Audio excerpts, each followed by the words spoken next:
To understand the phenomenon of Michael Gerard Tyson, one must look past the highlight reels of devastating knockouts and the carefully cultivated aura of intimidation.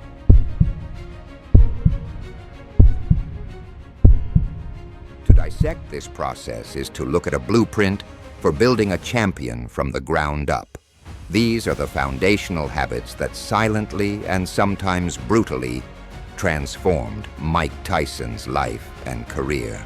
The powerful underlying lesson is that while we may not be training for a world title, the core principles of discipline, mindset, and relentless consistency can be applied to transform any life, including our own. 1. Conquer the dawn. The war for the day was won long before the sun even considered rising. While his opponents and the rest of the world were deep in the comfortable embrace of sleep, Mike Tyson's day had already violently begun. At 4 a.m., he would lace up his running shoes and embark on a solitary 3 to 5 mile run through the quiet, often cold, pre-dawn streets. This act, however, was about far more than just cardiovascular fitness. It was a calculated daily act of psychological warfare, waged primarily against himself and symbolically against his future foes. In his own words, he did it because he knew, with absolute certainty, that his opponent wasn't. This single thought, this knowledge of a hidden advantage being built in the darkness, gave him a profound psychological edge before he even stepped into the gym. It was a silent declaration of war on mediocrity and a promise to himself that he would outwork everyone. This early morning solitude became his sanctuary, a time for quiet reflection and mental preparation before the violent chaos of his formal training began. It establishes a powerful principle for any endeavor. Start your day with a victory over your own comfort and laziness, and the rest of the day's battles will seem far less daunting. 2. The Spartan Workout. Building functional brutality. In an era of boxing that was increasingly influenced by modern weightlifting and bodybuilding, Tyson's physique was a powerful paradox. It was built not with the polished chrome and stacked plates of a modern gym, but with the relentless, unforgiving resistance of his own body weight. His daily calisthenics routine was nothing short of legendary, a testament to a level of mental and physical endurance few could comprehend. The raw numbers are staggering. 2,000 sit-ups, 500 push-ups, 500 dips, 500 shrugs with a barbell, and a grueling 30 minutes of neck bridges. He wouldn't perform this Herculean task all at once. It was strategically broken into circuits throughout the day, woven into the fabric of his boxing training. The purpose was not to build inflated aesthetic muscles for show. The goal was to forge functional, explosive power and an almost inhuman level of endurance. The sheer volume of repetitions built a mind that grew comfortable with pain and a body that could perform at peak intensity round after round. It was an exercise in building mental calluses just as much as it was about building physical muscle. 3. Fuel the machine. Don't just feed it. A high-performance engine cannot run on cheap fuel, and Tyson's body was the highest performance engine in the sport. His diet was as disciplined and functional as his training. It was a high-carb, high-protein plan designed for one purpose and one purpose only: to fuel grueling workouts and facilitate rapid recovery. A typical day consisted of oatmeal for breakfast, chicken and rice for lunch, and steak and pasta for dinner, often supplemented with protein shakes. He aimed for a consistent intake of 3,000 to 4,000 calories of clean fuel daily. His legendary trainer, Cus D'Amato, was wise enough to allow for occasional cheats, like ice cream or Tyson's favorite cereal, Cap'n Crunch. He understood that small psychological breaks and rewards could prevent a total breakdown of an otherwise ironclad discipline. The lesson is clear and universal. View your food as fuel. Your physical and mental performance is a direct reflection of what you put into your body. 4. Master your craft through relentless sparring. The gym was Tyson's laboratory, the squared circle his crucible. He would spar for 10 to 12 grueling rounds almost every day, a workload far exceeding that of most modern boxers. This wasn't aimless brawling. It was a highly controlled scientific process. Cus D'Amato would deliberately bring in fresh, skilled sparring partners every couple of rounds. This strategy was a form of stress testing, forcing Tyson to constantly adapt his strategy, maintain his focus while under extreme fatigue, and perfect his defensive and offensive maneuvers against a variety of styles and body types. Through this relentless daily practice, he wasn't just fighting. He was engraving his skills into his muscle memory until they became a pure, unconscious, and devastating instinct. 5. The power of visualization, winning before the fight.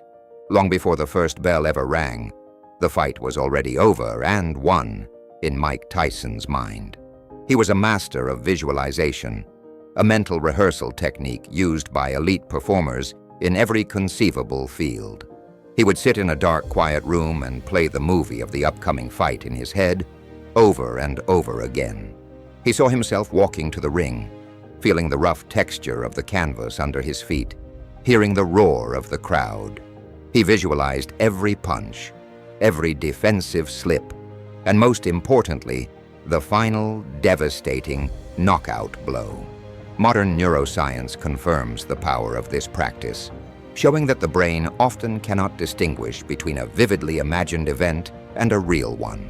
Tyson was essentially pre-programming his mind and body for victory, creating a neural pathway to success before he ever stepped through the ropes.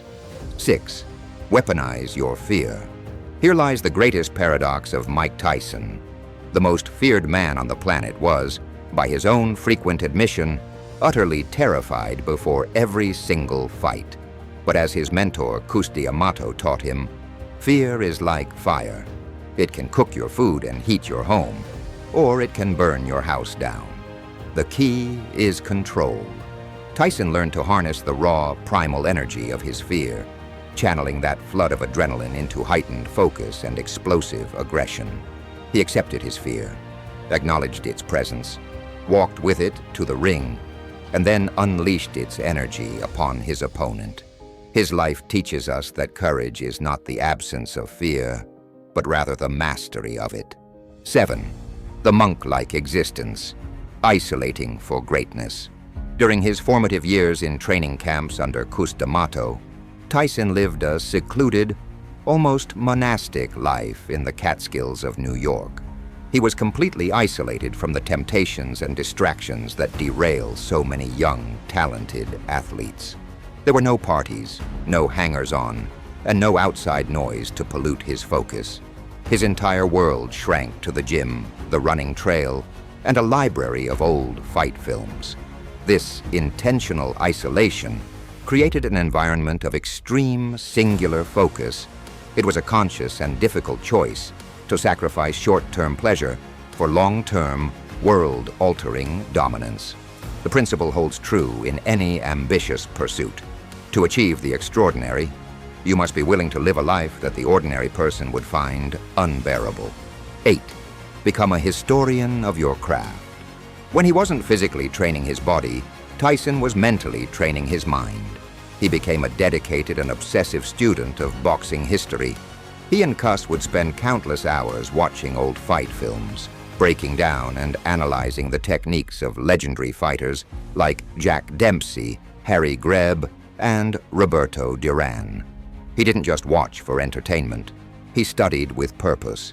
He absorbed Dempsey's relentless aggression, Greb's unorthodox and confusing angles, and Duran's sheer ferocity and will. He understood a fundamental truth of mastery. To become a legend, you must first stand on the shoulders of the giants who came before you. 9. The unbreakable power of routine. Tyson's life was a meticulously crafted series of routines, executed with military precision from his 4 a.m. wake-up call to his 10 p.m. bedtime. This rigid structure provided him with stability and a sense of control in a life that had, until that point, been defined by chaos. This routine served a critical psychological function. It eliminated the burden of decision-making. He didn't have to waste mental energy wondering if he should run, what he should eat, or when he should train.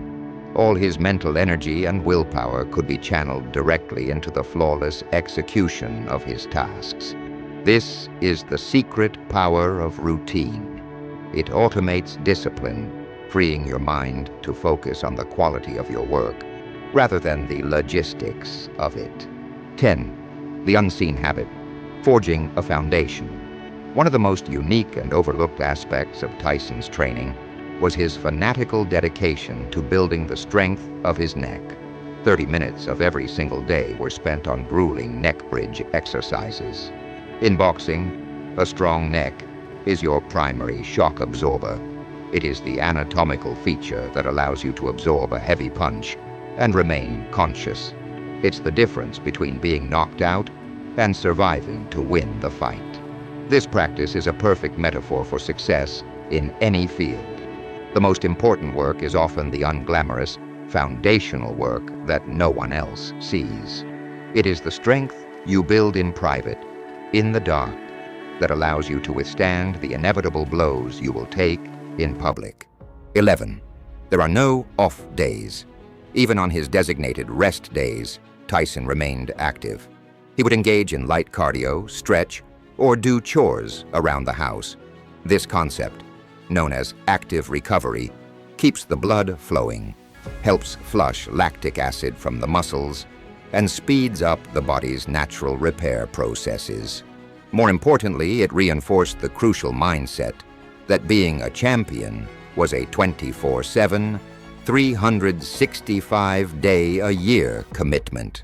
His body was his weapon, and a weapon requires constant, diligent maintenance. Greatness doesn't take weekends off. 12. The Cus D'Amato Mindset, engineering an ego. This is perhaps the most crucial habit of all, the habit of adopting a champion's mindset long before you are one. Cus D'Amato was not just a boxing trainer, he was a psychological genius. He took a broken, insecure boy defined by his past failures and systematically broke down his old limiting identity. Then, from the ground up, he rebuilt him. He instilled in Tyson an unwavering belief in his own destiny, telling him, "You are the heavyweight champion of the world," long before he'd even had a professional fight. It was a process of psychological engineering, creating an unbeatable ego that would serve as impenetrable armor in the brutal world of professional boxing. 13. The power of incantations. Tyson was a firm believer in the power of self-talk, or what some might call incantations. He would constantly repeat affirmations to himself, both in training and in the moments before a fight. "I'm the best fighter in the world. No one can beat me. I'm a god of war." He wasn't just saying empty words. He was actively programming his subconscious mind for success. He was consciously drowning out the insidious voice of doubt with an overwhelming chorus of absolute, unshakable self-belief, thereby creating a powerful, self-fulfilling prophecy of his own invincibility. 14. The peekaboo system, a habit of defense. The unique peekaboo style taught by Cus D'Amato was more than a fighting stance. It was a complete system, a habit of constant, dynamic defense. With his hands held high, his chin tucked, and his head in perpetual rhythmic motion, Tyson became an elusive and unpredictable target. This impenetrable defensive foundation was the platform from which he launched his explosive offense. It allowed a shorter fighter like him to get inside the range of taller, longer-limbed opponents and unleash devastating, fight-ending combinations. It was a system built on a core principle. The best offense begins with an impenetrable defense. 15. Discipline as a daily religion. Ultimately, every single one of these habits is a branch extending from the same powerful tree trunk: discipline. Tyson himself articulated it best. Discipline is doing what you hate to do, but doing it like you love it. It's not about waiting for a fleeting feeling of motivation to strike. It is about an unbreakable commitment to a predetermined course of action. It is about showing up day after day and honoring the promises you made to yourself, especially on the days you don't feel like it. The most profound and tragic lesson of his story is that when Cus D'Amato died, Tyson slowly lost this discipline, and as he did, his empire crumbled. Mike Tyson's iron code was not a secret formula or a magic pill. It was a raw testament to the transformative power of rigorous habits, relentless hard work, and an unshakable belief forged by a visionary mentor. His story, in both its meteoric rise and its calamitous fall, serves as a powerful reminder that champions are not born. They are built one brutal, disciplined, and relentless day at a time. The only question that remains is, what are you building? If the answer is greatness, watch this video to learn the ruthless methods behind Mike Tyson's success.